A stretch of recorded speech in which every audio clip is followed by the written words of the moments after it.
pals, I'm here today to talk about my recent reads. So I've read 6 books recently, and most of them are from my autumn/winter TBR. I will link the video where I speak about those books because I think there's like 35 books on that list, and I am working my way through them, and I have a lot more of them out from the library at the moment.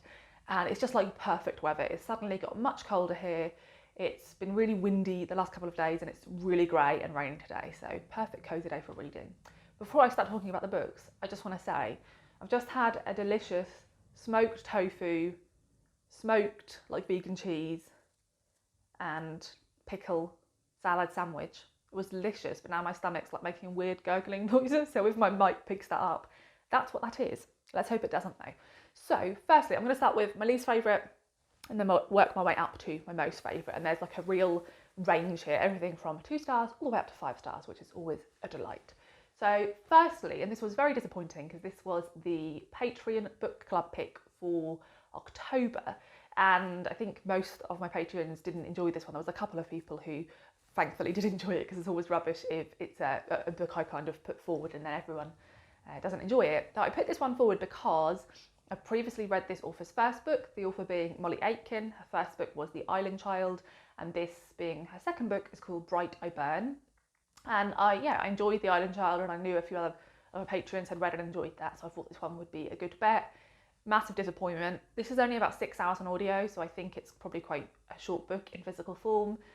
And it took me a couple of weeks to get through, and I really had to just force myself. I think the last hour I listened at like double speed, which I wouldn't usually do for a book of this nature. But I just, never really felt like I cared. So the premise of this is based on a real life story of the first woman in Ireland who was accused of being a witch, and this was in 13th century Ireland, and she was a very wealthy woman. She was a money lender, and she had several husbands throughout her life. Various things happened to them which I won't go into, and there's all this like factual account of her life based on like marriage certificates and birth certificates and court records and all this stuff. And so Molly Aitken has then kind of imagined her motivations based on all this physical evidence. And I just didn't really feel like I ever really cared for anyone in the book. I felt like I was kind of reading a book. It never felt very real to me. The sentences were very kind of short and sharp, and also the book spanned like her whole lifetime, and she lives to quite an old age. And so it regularly jumps like 18 months, 2 years, 3 years. And that's just something I don't enjoy as a reader at all. I find that really holds me at a distance. And so, I just didn't really feel much of anything for this book. So, a real shame. And I think I will like consider more like the sound of her next book, because, I really enjoyed one and really not enjoyed the other one. So, 50-50 at the moment. Now, the next one is The Blue Hour by Paula Hawkins. So I borrowed this one from the library, and there was a really big queue because she's the author of The Girl on the Train. I think this is her 3rd or 4th book. I've read one of her other books, I think called Into the Water, which I thought was okay. And I didn't intend to pick up any more of her books, but this is set on an island off the coast of Scotland that is unreachable 12 hours of the day because of the changing tides.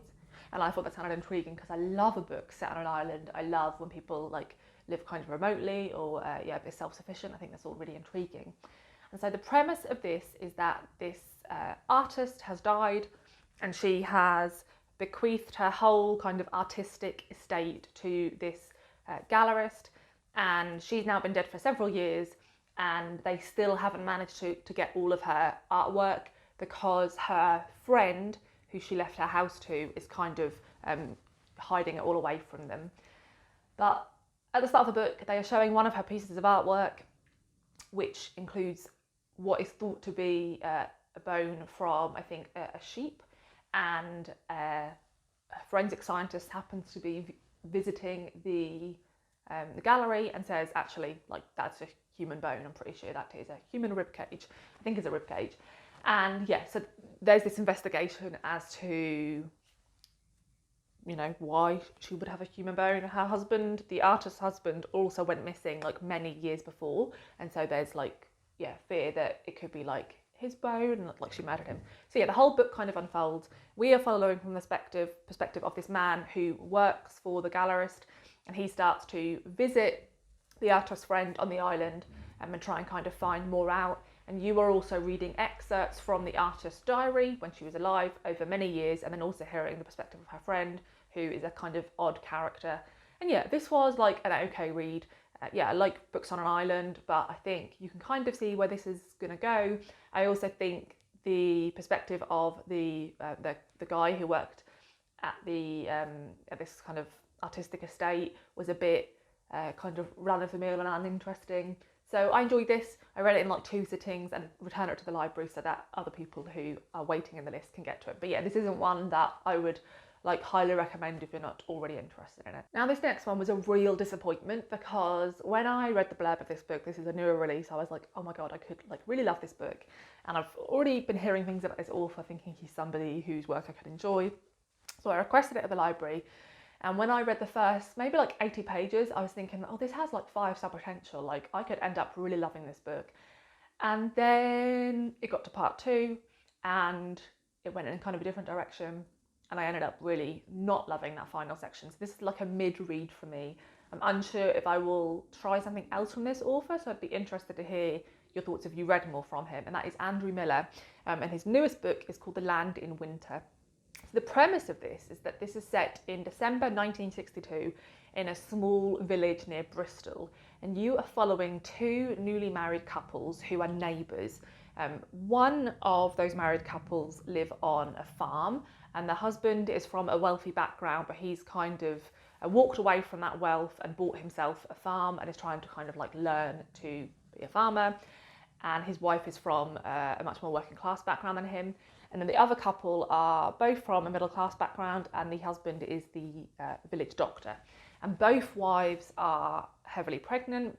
And as the book opens, you kind of follow both of the husbands about their days at work, and then you follow both the women left alone at home, and as they start to kind of build a friendship between one another. And yeah, those first kind of 80 pages I really enjoyed, because he's a writer, I think, who really focuses on the kind of minutiae of life. So there's lots of details about how they're trying to keep their homes warm in the winter, and minute details about like what food they have and how they're cooking it and how many layers of like thermal socks they have on. Lots of just small kind of slice of life stuff, which I really enjoyed. This book is quite bleak in that all 4 of the characters do feel very kind of isolated and intensely lonely and really kind of unsure of their place, not just in society, but even within their marriages, which yeah makes them feel kind of really vulnerable as characters. And kind of the premise of this book is that it's going to be set over 1 week in winter, when a snowstorm kind of traps these couples in the houses. And yeah, that kind of build up to that snowstorm I thought was beautifully written. I was really enjoying it. The second half, some of the characters kind of moved to a different location, which kind of, to me, lost that kind of rural slice of lifeness that I was really enjoying. And yeah, I just kind of really started to not enjoy where the narrative went, and just felt like I'd kind of lost my footing in the book. Also, the author does something interesting, and I would like to know if you've read any Andrew Miller, if this is something he always does, or if it was just something specific to this book. He uses a lot of like parentheses, like brackets.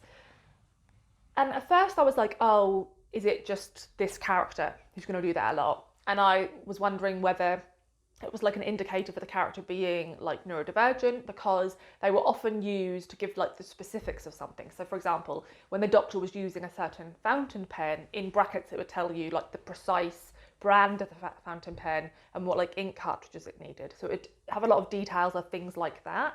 But then it carried across all 4 of the characters' like perspectives, which didn't necessarily make sense to me. So then I was like, okay, so that's like an Andrew Miller thing. Does he do this in all of his books? And to begin with, I kind of liked it, but then it did get a bit irksome, because sometimes it did feel a bit kind of, I don't know, kind of pulled you out of the flow of a sentence a little bit to keep having all these. And sometimes it was just so peripheral, like you didn't even need that information. So I'd be interested to know if that's something he does in his other books, because it's not something I've kind of come across before. And then from here, I really enjoyed all these books and would like 100% recommend them. So the first one of those is That Beautiful Atlantic Waltz by Malaki Talik. I was so happy to hear this was coming out. Again, I think somebody on my Patreon let me know about this one, because I loved this author's first novel, and that is The Valley at the Centre of the World. And so I've been waiting since that one came out quite a few years ago for him to release a new novel. And yeah, I really enjoyed this. Not as much as The Valley at the Centre of the World, which I'm hoping to reread very soon. But yeah, would definitely still recommend this. This is quite a short book. It's just over 200 pages.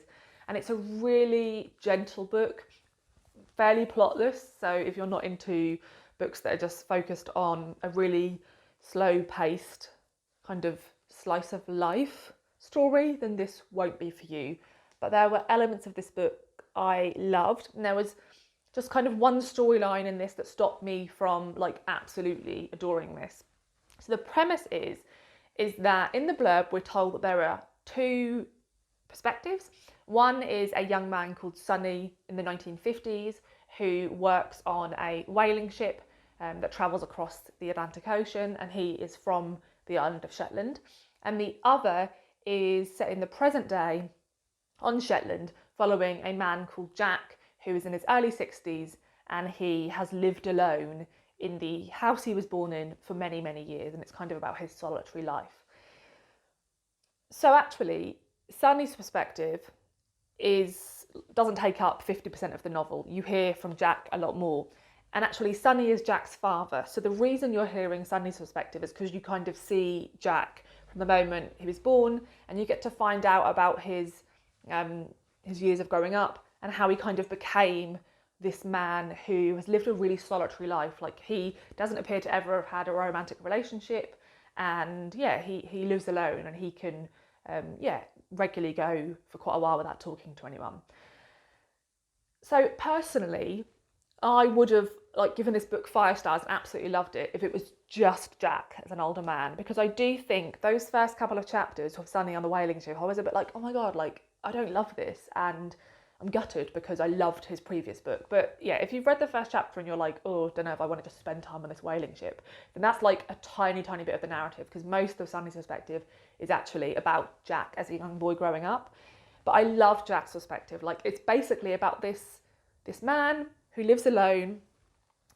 2 different characters come into his life. I don't really want to spoil who those characters are because I didn't know. And it was really nice when those 2 characters appeared on the page. I felt really like warm and fuzzy and really excited for what was going to come next. So what I will say is that both of these characters are very like cute and like lovable. That's all I'll say. And yeah, both these characters kind of come into Jack's life, and they bring a lot of richness to his life, but also some complications because he's not really sure how to communicate with them. And so it's about these kind of slight changes to Jack's life and what they bring to it, and you just kind of follow him. Now, one small critique I have of Jack's sections, which I feel like a lot of readers would find more irksome than even I did, is that I think you're told that Jack is 63. But the book talks about him like he's quite an old man, even though regularly throughout the narrative it says like, oh, Jack isn't that old. But the way he's written, I guess maybe because he lives a solitary life, just the way like he dresses and the way he kind of communicates with people, he comes across as like a man in his like mid to late 70s or older. Like, my mum's 61, and I do not think of my mum as old by like any stretch of the imagination. And I feel like, yeah, Jack does come across a bit the way he's, and yeah, maybe that's just his life, but I feel like some people who are similar to Jack's age might be like, God, like, you're writing about this person like he's this old man, and like, I'm in my 60s and I'm certainly not elderly. So yeah, that's the only thing I'll know. I think perhaps it just would have made more sense if Jack was like 10 years older. It would have fit more with the type of story that's being told. But yeah, this is a really soft and gentle and like warm-hearted book. And yeah, I really like spending time with Jack. The penultimate book is Upcountry by Chin Sun Lee. I listened to this on audio and it's narrated brilliantly by Michelle H. Lee. This is going to be an interesting one to describe. So I stumbled across this on Audible, I think, and I saw that cover and I thought, oh, that looks kind of interesting. That looks like a dead body based on the pallor of the skin, kind of lying in this field of kind of grass and flowers. And I was, yeah, just intrigued by this slightly unsettling cover. I read the blurb I was immediately pulled in because this is described as like a small town story set in the Catskills, which I think are in New York State, but like more north. Let me know, Americans, if I am correct. And I've been really loving reading small town stories this year, but like nearly all the small town stories I've read have been by white authors. This author's Korean American, and I thought it would be interesting to read a small town story from a different perspective. And I then looked into reviews of this book, and a lot of people said this book is kind of slow and then it ramps up at the end and there's a lot of kind of twists and it gets really unsettling. And yeah, it's pretty bleak. And I was like, very intrigued by this. So I really enjoyed this book. I think this will definitely end up being one of my favourite reads of the year. It's definitely a book I'd revisit. And I'd even be happy if this author does what the next author I'm going to talk about is doing and kind of writes more books set in this community, because I think there's so much room for lots of stories about this community. So the premise of this book, please bear with me, because this is one of those books that is very kind of slice of life, but there's also a lot of plot, there's a lot of things happening, even though it's slow paced. And so when you have to describe those sort of books, they can be kind of cumbersome and tricky, which is why I think the blurb is kind of cumbersome. And I'm concerned that will put a lot of people off. So I want to try and do this book justice. So let's see if I can do that. I may need to use the blurb slightly. So this book begins during the recession of 2009. There is a single mother from a working class family called April who has lived in her family home her whole life. It was built by her ancestors, and she is kind of heartbroken and also really embarrassed by the fact that she can no longer afford to live there. She cannot afford to run this house. So she has to sell this family home, this ancestral home, and move with her children and rent like, a much smaller, much shabbier home. That's kind of April's story. There's a lot more going on with her story. Her ex was sent to prison on drug charges, and he is the father of her youngest child, and he's just been released from prison and he wants contact with her young son. So there's a kind of lot of complications going on in her life. She's a great character to read about. Really liked April. The couple who buy her house are a wealthy couple from New York. Claire is an attorney and her husband, Sebastian, was a really successful artist, and he has suffered, I think, a back injury, which has sort of made him become really depressed, and he's really struggling with his art. And they want to try and start this whole new life and kind of live in a small town and have all like small town vibes. And Claire's like super excited about that. So there's a lot of animosity within the town towards them because they're seen as outsiders. They're seen as people who are like, newcomers from like New York, and they have money and they've bought this house that belonged to like an old family in the community. And the third perspective is April. April is a young Korean American woman who is heavily pregnant, and she is part of I don't even know, I guess kind of a cult called the Eternals. They are a sect of Christianity. I think they're entirely fictitious, correct me if I'm wrong. And she works in a diner that is run by the Eternals, and she meets Sebastian in the diner, and he kind of becomes enthralled by her, and he's not quite sure why, but he's very interested in her and he wants to kind of build this friendship with her. And that is not something the Eternals really approve of. They don't really approve of people within their society kind of building friendships with outsiders, in particular the women. They're kind of very traditional in their belief system. That's the kind of opener to this book, and that's all I really want to tell you because that's all I knew going in. But there is like something that happens very early on, a really tragic event that happens that really shifts the standing of, in particular, two women in this narrative. And then there's another thing that kind of happens later that shifts the narrative of one of the other women. And a lot of the things that happen are about the Eternals and about the way in which the community view them as a threat, and the way in which the Eternals try to kind of build up a lot of walls and keep a lot of secrets to kind of contain a lot of the things that are happening in this community. And yeah, this is just super interesting. It jumps between each of their perspectives. It's one of those great books where I was never in the perspective thinking, oh God, I wish I could just get to the other woman. Like, I don't like hearing about this woman at all. I really appreciated it. Like, they're all really different in terms of their likability. They all have completely different lives and they feel entirely separate. You know, sometimes you'll read a book, especially from a debut author, writing multiple characters, where you'll be like, these just read as the same person. These women read as entirely different people. I thought all the commentary on race and class and gender and health was done expertly.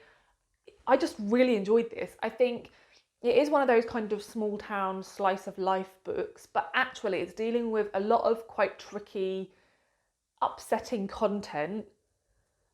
And so it feels a bit grittier than some of the other small town books I've read. I just really enjoyed it. I will 100% reread this. I'll 100% pre-order what this author brings out in future. And like I said, I would happily spend more time with all of these characters. And also, I don't think it's one of those books where you can kind of see where things going to go. There's a lot of kind of imagery that's trickled through the book that I don't kind of want to spoil, that really kind of expertly builds, and I don't think you can necessarily predict where that's going to go. And I found all the dialogue really believable. I had a great time with this, and I would highly recommend it if anything about it sounds interesting to you. And then lastly, another small town story. I can't talk about this one too much because this is kind of the second book in not necessarily a series, but some books that are linked to one another, and that is Where the Forest Meets the River by Shannon Bowring. So as I said with Upcountry, I would love that to be kind of a series of books set around the same community. That is what Shannon Bowring is doing with Dalton. Dalton is a fictional small town in Maine in the US, and the first book from this author was called The Road to Dalton. I listened to that one on audiobook and absolutely loved it, thought it was fantastic. I ended up buying a physical copy of this one because initially when it first came out a couple of months ago, it wasn't available on audio and I just couldn't wait. But then when it got here, I felt really sad about not audiobooking it because the audiobook narrator did such an amazing job. The audiobook, both of them, are narrated by Patricia Shade, and like I said, she's absolutely amazing. So in the end, I double checked and an audiobook was released on Everand, which is the audiobook service I use, and I part listened to this and then part read it when I just wanted to finish it and see where it went. So I won't spoil anything about The Road to Dalton. What I will say is The Road to Dalton opens in the 1990s in, like I said, this fictitious town of Dalton in Maine. It is a small town, and we see from the perspectives of 6 or 7 characters who are all kind of linked to one another in different ways. There is a police officer who's in his late 20s, early 30s, his mother who runs a care home in the area, her best friend who also happens to be her romantic partner of many years, who is the town librarian, and then multiple other characters. And it is this beautiful, heart-aching, perfectly, exquisitely rendered small town story. I thought it was amazing. I loved it. Super gentle, really slice of life, really focused on minute detail about people going to the shops and the food they're cooking and the flowers they're planting in their garden and how the library runs. I love books where you just hear about the details of somebody's job. I don't know, just something if their job is that they run the local shop, them just arriving and opening the door and then turning the lights on and then turning the coffee machines on and wiping the counters. I don't know what it is, but I like hearing about, I'm quite nosy about people's everyday, even in real life. I don't know, I find that sort of thing fascinating. I find routine and the way people live their lives differently, even in quite boring ways, quite fascinating. So when an author really focuses on those things, I really love it. I also think she does dialogue brilliantly, super realistic. I really believe in all these characters. Something happens in The Road to Dalton that is pretty tragic and quite difficult to read about. And this book is set 5 years later, predominantly follows the same characters, although there are some slight changes. yeah, you're kind of following the repercussions of that event, and also, yeah, what's happening in the lives of these characters going forward. And I continue to love it. The only critique I have of this book, and it's a very slight critique, but it's just something worth mentioning in case this is something that really bothers you. And I think I probably feel the same way about The Road to Dalton, but it wasn't as noticeable to me because I listened to that one, whereas at a lot of points with this one, I was reading it physically. And I notice this sort of thing a lot more when I'm like reading with my eyes.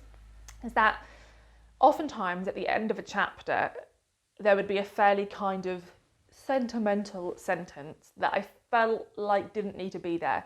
I felt like those emotions were implied, and kind of adding them there was just verging on like a little bit too sentimental for me. Like an example of that would be, there was one character who has a kind of pendant that is a 4-leaf clover that has been pressed between two little bits of glass, and during a kind of argument, a fallout she's having with her partner, that gets knocked.